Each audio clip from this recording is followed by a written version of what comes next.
This is a 60-year-old Japanese tiled roof. Over the years, typhoons have caused the tiles to shift, resulting in leaks. This time, Japanese carpenters will completely redo the roof. The roof demolition begins. Skilled tile craftsmen are working quietly. They are veteran craftsmen.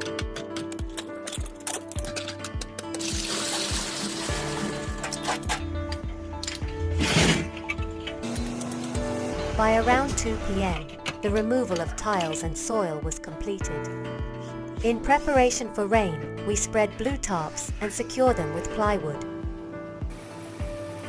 The agile movements and coordinated work of the tile craftsmen are impressive.